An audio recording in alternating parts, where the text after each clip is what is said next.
Well, good day to you. It's good to have you interested in our Bible study here today. I'm going to be recording this study via Loom. It's been a few months since we've recorded via this format, and so having to get used to things once again. But planning on sharing today's Bible study with you via this format, so I hope that it's helpful to you. We are studying about the Gospels of Jesus Christ, and we've been primarily focused on the Synoptic Gospels, Gospels of Matthew, Mark, and Luke. Because we're near the very end of the life of Jesus Christ, there are some events that Matthew, Mark, Luke, and John record where receiving some of the extra details from the Gospel of John can be helpful to us in our study. And so we're including some more information from John in this study as well. And so today we're thinking about the Roman trial. Last week we thought about the Jewish trial of Jesus. Of course, after Jesus is arrested in the Garden of Gethsemane, he's betrayed by Judas. He is taken to the Jewish trial first. And then after the Jews come up with they piecemeal a conviction together to try to convict Jesus Christ, they then have to get this approved with the Romans because they're subject to the Romans in order to capitally punish Jesus, in order for him to be put to death. And so that's why we have a Jewish trial and a Roman trial. And these two trials are incredibly interesting to me to consider some of the things that are going on, not just in the text, but maybe just some of the nuances behind the scenes that we gather also from history a little bit too. And so hope this will be an encouraging study for you and an edifying study. Hope that you'll learn something from it. And so let's jump into it. So our text that we want to start with is from Matthew 27, 1 and 2, as well as verses 11 through 14, Mark 15, Luke 23, and then John 18. So when morning came, all the chief priests and elders of the people plotted against Jesus to put him to death. And when they had bound him, they led Jesus away from Caiaphas to the praetorium and delivered him to Pontius Pilate, the governor. Pilate then went out to them and said, "What accusation do you bring against this man?" They answered and said to him, "If he were not an evildoer, we would not have delivered him up to you." That's kind of a lame response, by the way. Okay? Pilate says, "What accusation do you bring?" And all they can say is, "Well, if he wouldn't have done something wrong, we wouldn't be here, would we?" Answer the question. There has to be a specific accusation, not just, "We think he's a bad guy." So Pilate said to them, "You take him and judge him according to your law." In other words, if that's how you're going to play this game, then you guys go ahead and take care of it. And therefore the Jews said to him, "It is not lawful for us to put anyone to death." And so that gets more to the core reason why they're coming to the Romans and asking for their permission. They want to put Jesus to death, that the saying of Jesus might be fulfilled, which he spoke, signifying by what death he would die. So then Pilate entered the praetorium again and called Jesus. And Jesus stood before the governor, and the governor Pilate asked him, saying, "Are you the king of the Jews?" Jesus answered him, "Are you speaking for yourself about this, or did others tell you this concerning me?" Pilate answered, "Am I a Jew? Your own nation and the chief priests have delivered you to me. What have you done?" Jesus answered, "My kingdom is not of this world. If my kingdom were of this world, my servants would fight, so that I should not be delivered to the Jews. But now my kingdom is not from here." Pilate therefore said to him, "Are you a king then?" Jesus answered and said to him, "It is as you say. You say rightly that I am a king.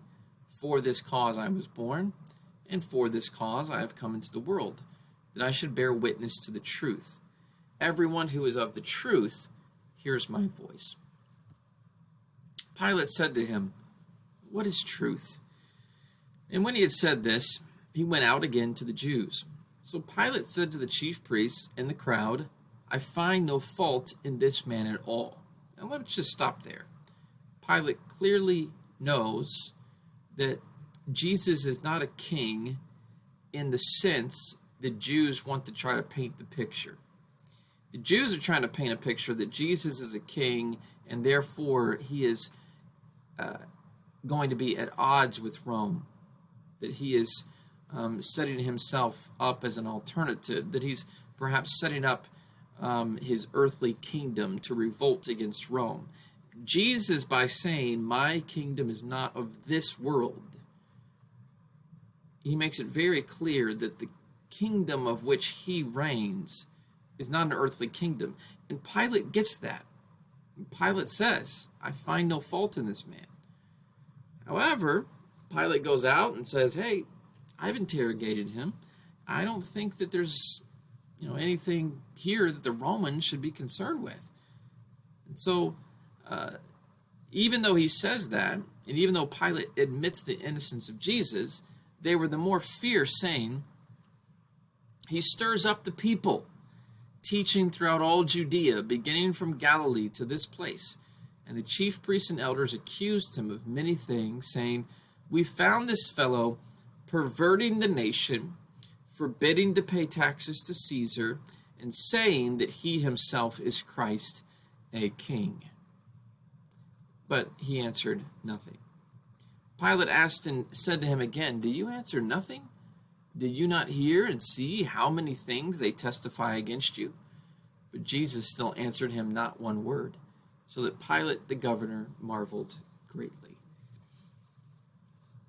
All right, so after the Jewish trial of Jesus, let's just kind of put ourselves into the context here. Jesus is taken to Pilate, who is the Roman governor, and he's taken to Pilate in the praetorium for the Roman trial. As we've mentioned, the reason the Jews have to go to Pilate is because they seek the death penalty. Pilate worked directly under the Roman emperor, and he was designated to the area of Judea as a prefect. His main job as a prefect, and many prefects were military men, and their job was to maintain order in the district. If the district of Judea became unruly, Rome would begin to be concerned about that area, and Pilate would be held accountable. And so Pilate's main job is to maintain order. So he has to get along with the Jews somewhat to do that. He also has to make sure he's keeping Rome happy. His position, keeping order, requires a great deal of military experience. It would require leadership, and the job of deciding criminal cases was one of his responsibilities. So, if they were not under Roman rule, the Jews could have just tried to enact the death penalty themselves. If you'll take a look at Leviticus 24 and verse 16. Leviticus chapter 24 and verse 16. It says there in the 16th verse, "Whoever blasphemes the name of the Lord shall surely be put to death. All the congregation shall certainly stone him, the stranger as well as one who is born, as him who is born in the land. When he blasphemes the name of the Lord, he shall be put to death." And so that's why Caiaphas tears his clothes and says, "Hey, he's guilty of blasphemy, therefore he deserves to die." Well, you're guilty of blasphemy when you claim to be God if you're not God. But if you are, you're not guilty of blasphemy. And Jesus ultimately is going to prove that he was indeed the Son of God. Barclay explains the situation a little bit for us about what's taking place during the time of Jesus here. He says in his commentary on John, "In the time of Jesus, the Jews were subject to the Romans. The Romans allowed them a good deal of self-government, but they had not the right to carry out the death penalty. The ius gladiae, as it was called, the right of the sword, belonged only to the Romans. As the Talmud records, 40 years before the destruction of the temple, judgment in matters of life and death was taken away from Israel." So that's why we see what we see in the gospel records. They go through the Jewish trial first, then they have to come to Pilate for the Roman trial. All right, so take a look at what Wiersbe says about Pontius Pilate. He says Pontius Pilate served as governor of Judea from AD 26 to 36, at which time he was called to Rome and then passed out of official Roman history. He was hated by the Orthodox Jews and never really understood them. Once he aroused their fury by putting up pagan Roman banners in the Jewish temple, and he was not beneath sending armed spies into the temple to silence Jewish protesters. In his handling of the trial of Jesus, the governor proved to be indecisive. The Gospel of John records 7 different moves that Pilate made as he went out to meet the people and then went in to question Jesus. He kept looking for a loophole, but he found none. Pilate has gone down in history as the man who tried Jesus Christ, 3 times declared him not guilty, and yet crucified him just the same. Tells you a little bit about Pilate's character there. The fact that he knew that Jesus was not guilty, and he will still eventually have him crucified. All right, our second question, which is on our website in the sheet, does the Roman governor accept the Sanhedrin's verdict? If you'll remember, the Sanhedrin says, well, if he weren't an evildoer, we wouldn't have brought him to you. And basically, Pilate says, if that's how you're going to play, you guys just go ahead and have the trial. And so he wants something more specific. And so some of the specific accusations that were made against Jesus, because Pilate makes it clear he is not interested in placing a Roman sentence based on the Sanhedrin's verdict. The 3 major accusations made against Jesus were that he was perverting the nation. That's a pretty vague accusation. What does it mean to pervert the nation? How was he doing that? It's pretty vague. The second accusation was that he was forbidding to pay taxes. Now, I just want you to know, that's a deliberate lie. That's a complete lie. Just because someone's accused of something doesn't mean they're actually guilty of it. Sometimes people are accused of things because we're trying to sway public opinion. And that's the case with Jesus. They were trying to get the public against him, get the Romans against him, and so they accused him of forbidding to pay taxes to Caesar. If you remember Matthew 22 and verse 21, Jesus actually says, give to Caesar what is Caesar's, give to God what is God's. So Jesus never refused and encouraged others to not pay their taxes. Thirdly, though, they said he claims to be a king.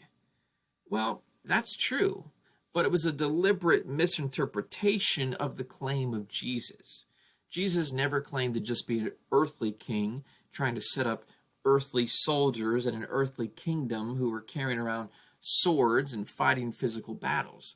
Jesus was coming to set up a spiritual kingdom, and it was a kingdom that was not based upon force and physical power, but based upon spiritual power and based upon mercy and love. And so that's a deliberate misinterpretation, misapplication of the kingship of Jesus. But it was how the Jews had to phrase it in order to get Jesus in trouble with Rome, in order to make him look like he was an enemy of the state. Take a look at Chumley's commentary on Matthew. He tells us they accused Christ of perverting the nation. This was ambiguous, but Pilate did investigate it. Of forbidding to give tribute to Caesar, which was patently untrue, and of saying that he himself is Christ a king. This last charge was tantamount to treason, the greatest crime known to Roman law. And it's the one that Pilate seeks to clarify in Matthew's narrative. Pilate was answerable to the Emperor Tiberius, a man who would show no mercy to a governor who condoned treasonable activities. So it was dangerous for Pilate to take a soft line where treason is being alleged. So let's think about some of the questions that Pilate asked first and why that might have been a concern to the Romans. The questions that Pilate asked first were specifically about Jesus being the Messiah, Jesus being a king. And it's his kingship that Pilate decides to pursue as he questions Jesus. He says, are you a king then? He wants to know, well, they're accusing you of being a king. Now, let's just be pretty straight up. By the time Jesus got to Pilate, He'd already been kind of spat upon, beaten, mocked. He's been humbled quite a bit. So he certainly doesn't seem like he's acting much like a king. He probably doesn't have a warrior type of visage about him. And so Pilate says, well, are you a king? What kind of king are you here? I think he already is on to something. And after Jesus talks to him, it becomes very clear. Not a king in the sense that he was a threat to the Romans. Jesus admits, this is from McGarvey's Fourfold Gospels, that he is a king. But he asks a question which forms the strongest negation that he is a king in the sense contained in the Jewish accusation. Remember, he basically asks, did someone tell you this about me? Or did you learn this on your own? Had he been a king in the sense in which the Jews were accusing him, Pilate would have been the one most likely to know it. The question also, by an indirect query to the accuser, reveals to Pilate's mind that no Roman had accused him. He was accused of the Jews, and when had that restless, rebellious people ever found fault with a man who sought to free them from the galling Roman yoke? That's a great question. The Jews couldn't stand the Romans. The Jews couldn't stand being subject to the Romans. Why would they be mad if Jesus was actually a king in the sense that he was going to break them free from the Romans?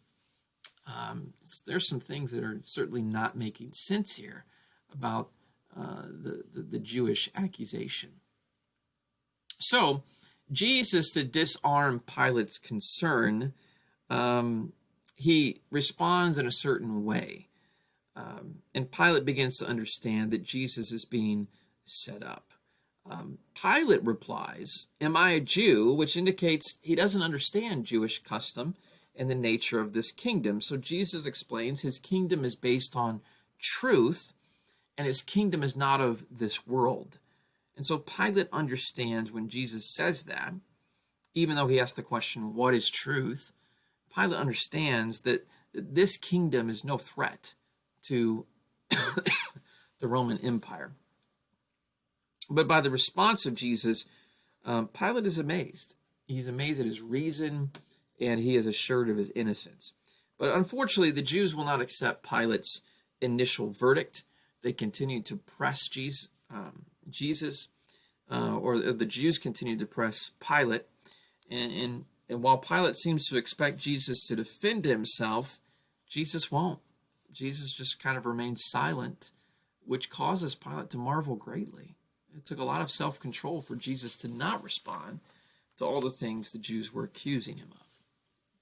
Let's take a look at this passage that's only found in the Luke text, but it's where Pilate actually hears that Jesus is from Galilee, and when Pilate hears that, he wants to send Jesus to Herod. Pilate's kind of hoping that this will allow him to wash his hands of this, and so he sends him off to Herod, hoping that maybe Herod will pronounce a verdict and Pilate will get out of it. When Pilate heard of Galilee, it says in Luke 23, verse 6, he asked if the man were a Galilean. And as soon as he knew that he belonged to Herod's jurisdiction, he sent him to Herod, who was also in Jerusalem at that time. This is a big Passover feast going on. And so Pilate was in town, Herod was in town, high priests are there in town. I mean, all the big characters are in town for Passover. So when Herod saw Jesus, he was exceedingly glad, for he had desired for a long time to see him, because he had heard many things about him, and he hoped to see some miracle done by him. Then he questioned him with many words, but he answered him nothing. And the chief priests and scribes stood and vehemently accused him. Then Herod, with his men of war, treated him with contempt and mocked him, arrayed him in a gorgeous robe, and sent him back to Pilate. And that very day, Pilate and Herod became friends with each other, for previously they had been at enmity with each other. All right, so the ears of Pilate perk up when he hears the word Galilee, and he proposes to send Jesus to Herod. Now, this visit excited Herod, not for justice's sake, but because he was interested in the spectacle. And thus, Herod receives no reply from Jesus. It says that Herod questioned Jesus with many words, but Jesus answered him nothing.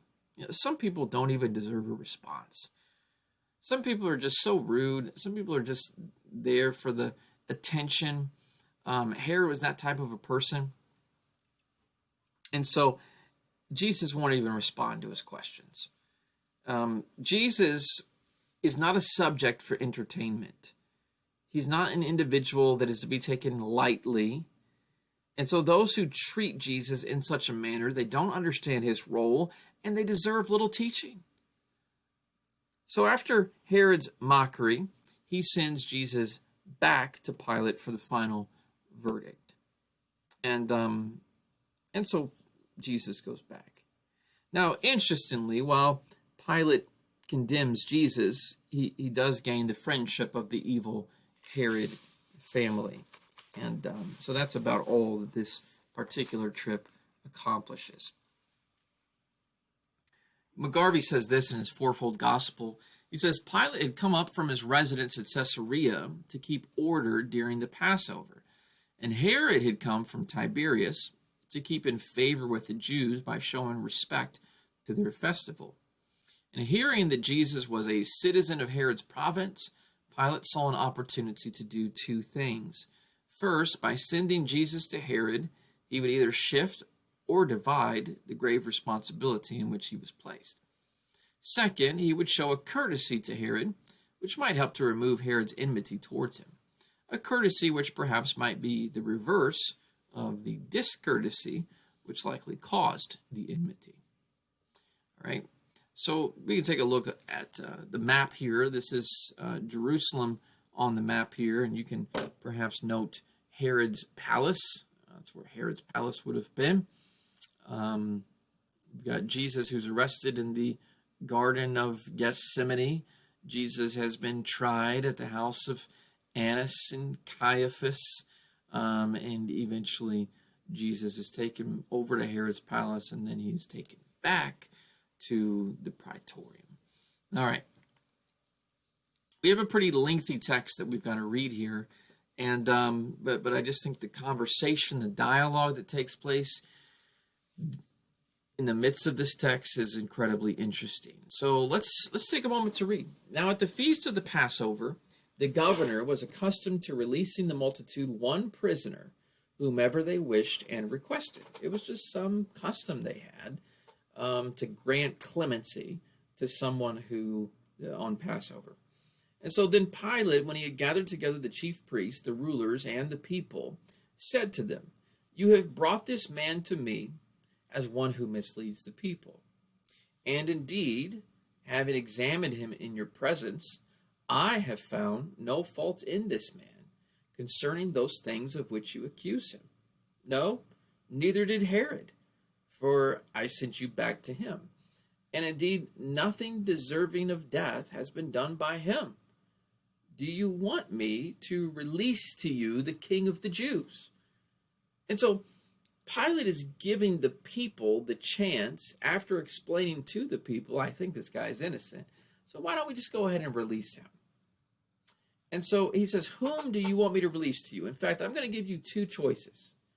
I'm going to give you Barabbas, who's a really bad guy, or we can release Jesus, who I find to be innocent. It seems like it would be a no-brainer question. Which one should be released from prison? Barabbas or Jesus, who is called Christ? For he knew that the chief priests had handed him over because of envy. Pilate was catching on to what was going on. These people were jealous of Jesus. They were envious of his popularity, so they wanted to go ahead and get rid of him. Then the multitude began to ask him to do just as he had always done for them. And then they all cried out at once, saying, "Not this man, but Barabbas. Away with this man and release to us Barabbas." So the multitude's given a choice. Pilate is hoping that they are intelligent enough to make the right choice, but sometimes people aren't intelligent enough to make the right choice. And at that time, they had a notorious prisoner called Barabbas, who was chained and had been thrown into prison with his fellow rebels for a certain rebellion made in the city, for they had committed murder in the rebellion. I mean, listen to this. These guys were rebels, they were murderers, and it says Barabbas was a robber. So even though we've got a murderer, a thief, a rabble-rouser, and yet the people say, let's go ahead and release Barabbas and let's go ahead and convict Jesus. Now, while Pilate was sitting on the judgment seat, his wife sent a message to him saying, have nothing to do with that just man, for I have suffered many things today in a dream because of him.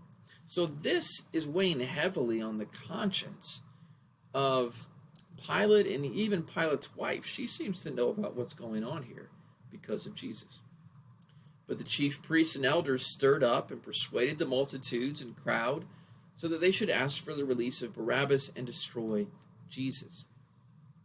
And the governor, Pilate, wishing to release Jesus, answered and called to them again. So he gives them he says, oh, maybe I wasn't clear about the option that I was giving you. It says, what then do you want me to do with him whom you call the King of the Jews, Jesus who is called Christ? They cried out again and shouted, crucify him. Let him be crucified. Pilate says to them the third time, why?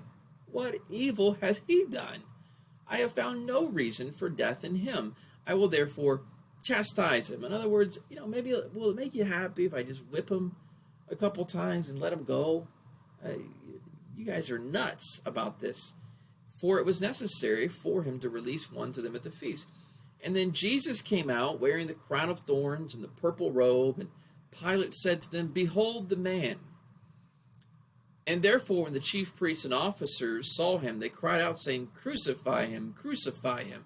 Pilate said, you take him and crucify him. I find no fault in him. So Pilate over and over again is pronouncing Jesus innocent. He's trying to accommodate the Jews a little bit, just kind of mocking him. Let's put a purple robe on him. Let's just kind of rough him up a little bit. But I don't think this is the guy that we need to put to death today. The Jews answered him. Now listen to this, because this is important. They say, we have a law, and according to our law, he ought to die because he made himself the Son of God. And we already quoted the Leviticus passage earlier. So they believed that he was guilty of blasphemy. So when Pilate heard that saying, he was the more afraid and went again into the praetorium and said to Jesus, where are you from? But Jesus gave him no answer. So Jesus is starting to get afraid that I've got a very important person on my hands here. Pilate said to him, are you not speaking to me? Do you not know that I have power to crucify you and power to release you? Jesus answered, you could have no power at all against me unless it had been given to you from above. And therefore, the one who delivered me to you has the greater sin. The Jews, Jesus is saying, I understand the situation that you're in, but you're powerless in this situation. It's God's will that this happen. The people who are envious of Jesus and who are evil-hearted, they are, by their own free will, accomplishing God's will that Jesus die. And he says, I understand the situation that you're in, Pilate, but the people who brought me to you are the ones who are actually guilty of the greater sin. Because they know the truth about me, and they're refusing it. From then on, Pilate sought to release him, but the Jews cried out, saying, this is a very important phrase here, if you let this man go, you are not Caesar's friend. Whoever makes himself a king speaks against Caesar. What the Jews are saying is, Pilate, if you let Jesus go, we're going to use this against you, and the emperor is going to find out. He's going to find out that Jesus claimed to be a king. You let him go, and so you let someone go who may very well be an enemy to the emperor. They are blackmailing Pilate by saying that. They're forcing his hand. And so when Pilate therefore heard that saying, He brought Jesus out and sat down in the judgment seat in a place that is called the pavement, but in Hebrew it's called Gabbatha. And now it was the preparation day of the Passover, at about the 6th hour. And he said to the Jews, "Behold your king. Behold, I am bringing him out to you, that you may know that I find no fault in him." But they were insistent, demanding with loud voices that he be crucified, and cried out all the more, saying, "Crucify him, let him be crucified." Pilate said to them, "Shall I crucify your king?" The chief priest answered and said, "We have no king but Caesar." Interesting statement for the chief priest to make, by the way. We have no king but the Roman emperor. When Pilate saw that he could not prevail at all, but rather that a tumult was rising, remember, Pilate's job was to keep order above everything else. Pilate's job was to keep order. And he begins to realize that there's about to be disorder if I release Jesus. And so if Jesus has to die in order to keep order in the city, then that is what Pilate is willing to do. So he takes water and he washes his hands before the multitude, saying, "I am innocent of the blood of this just person. You see to it."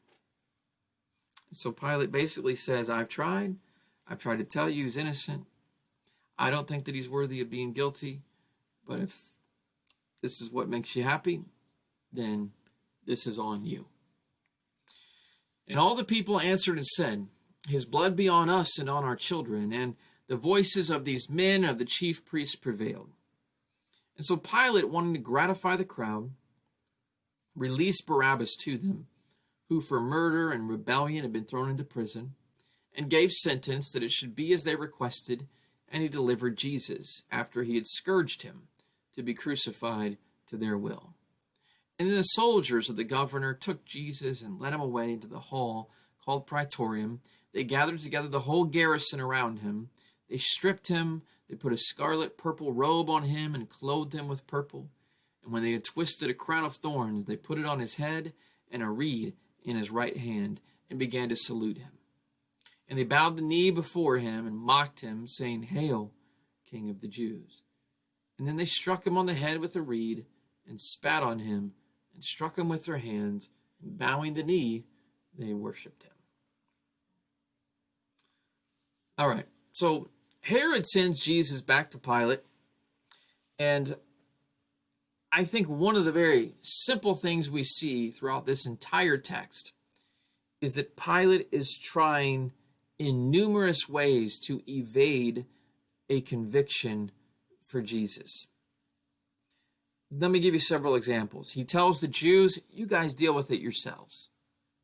That's one way he tries to get out of it. I'm not going to say he's innocent. I'm not going to say he's guilty.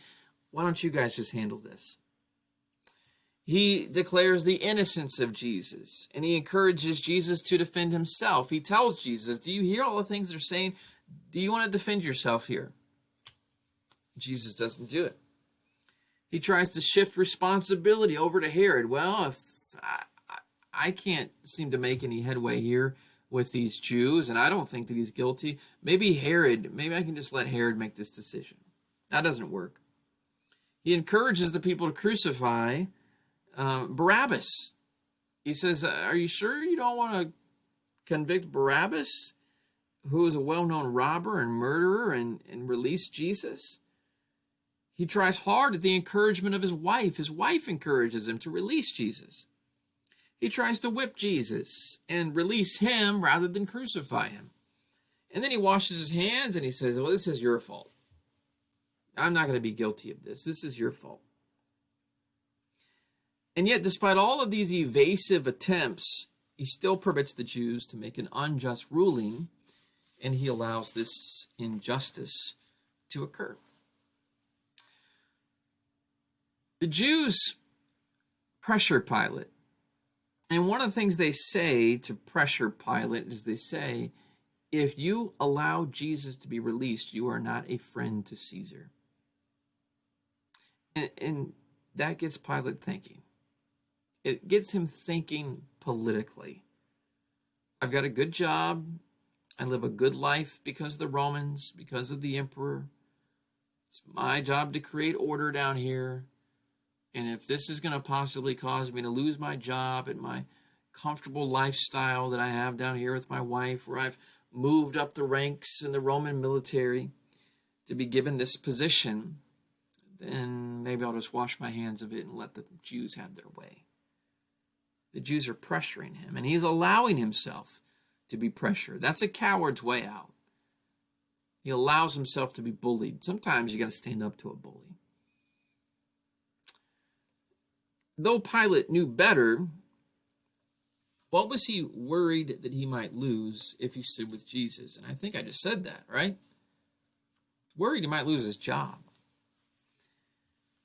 Let me think for a minute with you about Pilate. Pilate became procurator.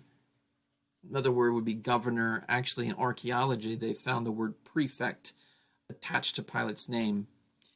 But Pilate became procurator in AD 26. Pilate had made some really foolish mistakes at the outset of his work in Judea. He marched into Judea with flags bearing the emperor's logo. You didn't do that in Jerusalem. That was seen as an offense to the Jews because the emperor's logo was a graven image. To the Jews, it was worshiping something or giving something higher credibility than God. He also rebuilt the water system in Jerusalem. Now, a lot of people think, well, that was nice. He rebuilt the water system in Jerusalem. But he used the temple tax to pay for it. Pilate basically says, man, these Jews have a lot of money. Let's just take the money out of their pockets and pay for the water system.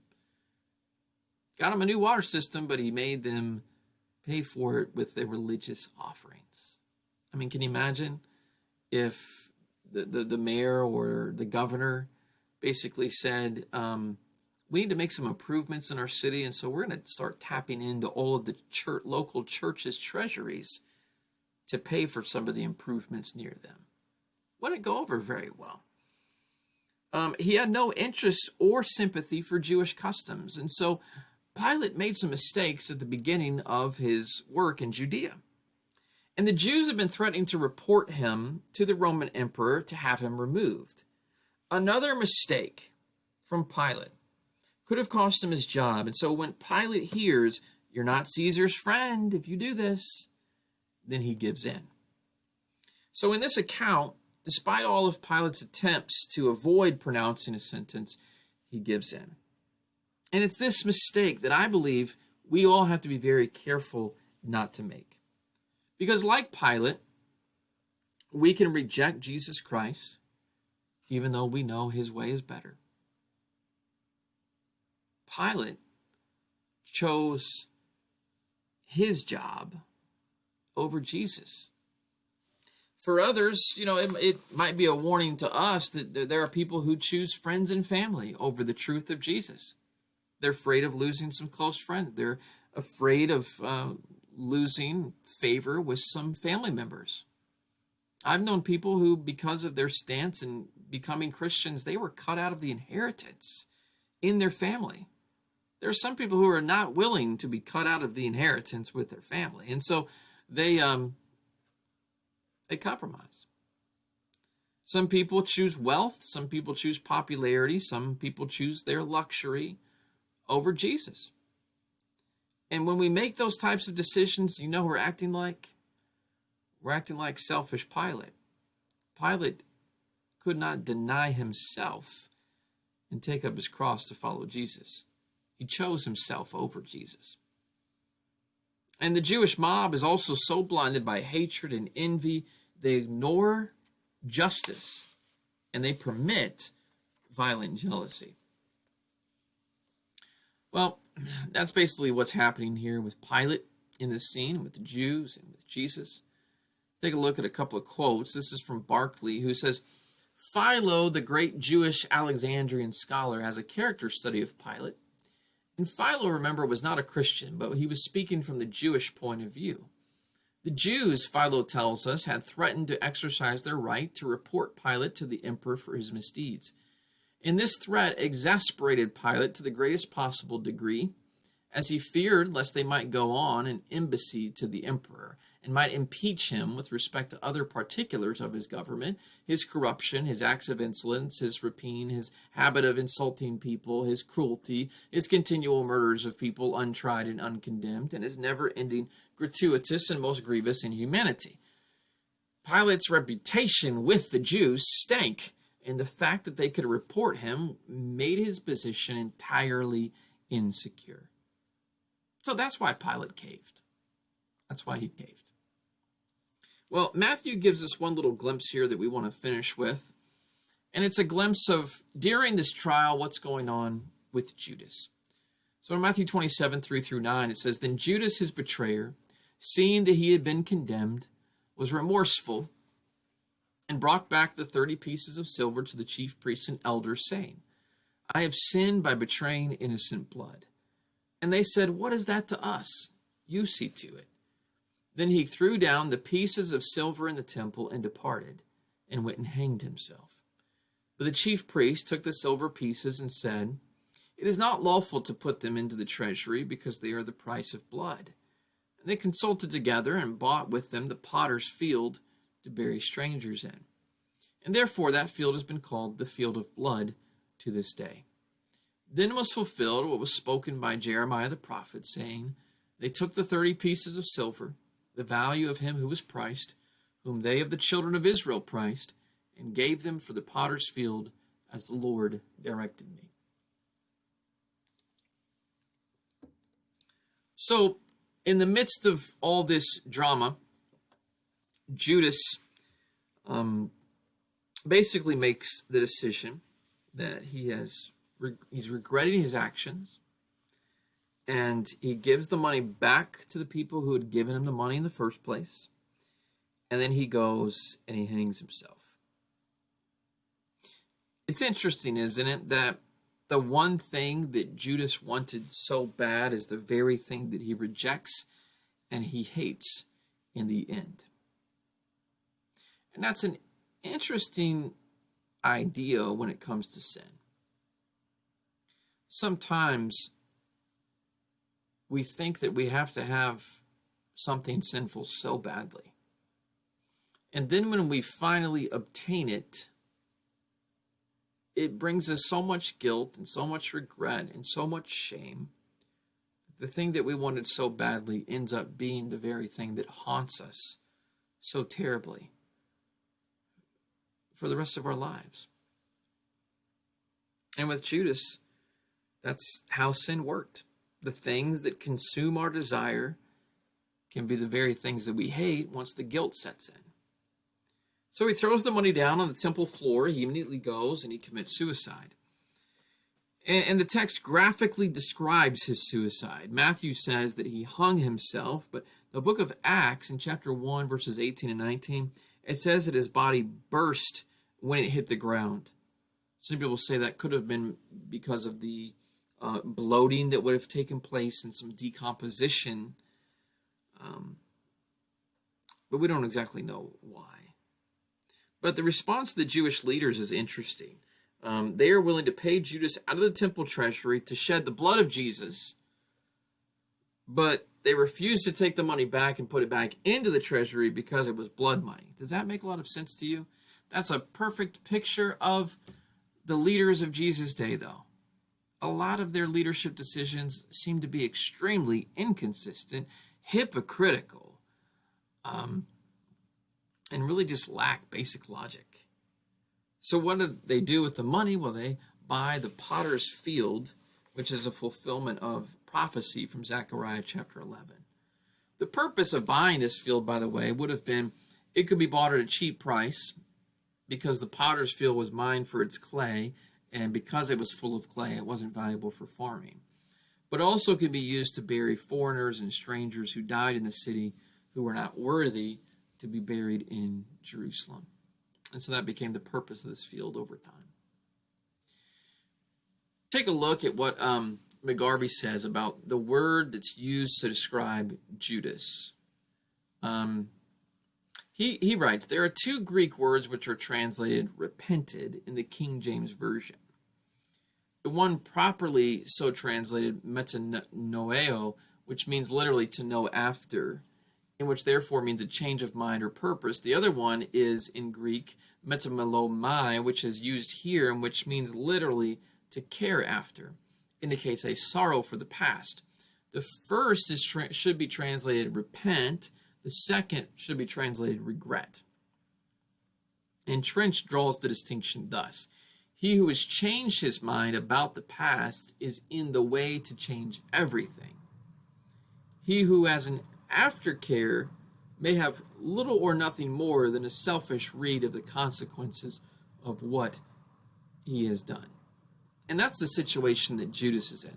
Sometimes you might think, well, if Judas regretted what he did, then why couldn't he just have been forgiven? Well, the idea behind the word that is used to describe how Judas felt is that Judas regretted what he had done because what he had done, imagine who his friends were the past 3 years. The 11 apostles, many disciples, all the people who had grown to respect Judas because of his connection to Jesus Christ and his disciples and all the good things that they had done. They were going to hate Judas. And Judas realizes that he had made a decision that would tarnish his reputation for a long time. And there are just certain decisions that we can make that's what it will do to us. It will tarnish our reputation in the eyes of, that the group of people who know about that for forever. And so Judas, realizing that, he regrets the consequences of what he has done because he'll always be viewed as a traitor and a betrayer and a greedy murderer, accomplice to murder. And so he goes and hangs himself. Gives the money back and just decides, I don't want to live the rest of my life having to deal with the guilt of this. And so he regrets. He doesn't necessarily repent. He regrets. What was it the Jews declared about Jesus which made Pilate fear? Is our last question. And the thing that the Jews declared about Jesus which made Pilate fear, which you see in John chapter 19, verses 7 and 8, was the deity of Jesus. Verse 7 says, we have a law, and according to our law he ought to die because he made himself the Son of God. And when Pilate heard that saying, he was the more afraid. He was the more afraid. Because Jesus was not just another human being that Pilate was going to possibly be convicting. Jesus declared himself to be the Son of God. And one of the things about this entire trial that only confirms that statement was how Jesus handled the false accusations, the hatred, the envy, the hurtful statements made about him, the lies that were said about him, the slander. He handled that with such dignity and such calmness of spirit. The Bible says that he was led as a lamb, as a sheep to the slaughter, or as a lamb that was led to the shears. Jesus is so calm. He seems so cool. He seems so innocent in his innocent demeanor. I mean, our human reaction to someone lying about us is we want to yell back at them. We want to say things about them. We want to fight back. And Jesus is always above the fray. He's always above quarreling. He's always above lowering himself and stooping himself to the level of his enemies. And so the very thing they claimed that Jesus was and they claimed was blasphemous, I believe Pilate, throughout the entire trial, that had become very clear and been confirmed to him. Well, that's our study. I hope that this has been helpful to you as you think about the Roman trial of Jesus. If you weren't able to catch last week's study on the Jewish trial of Jesus, because I know we've been kind of transitioning to online again, make sure you pick that up on our website. Next week, we're going to think about the first 3 sayings of Jesus on the cross.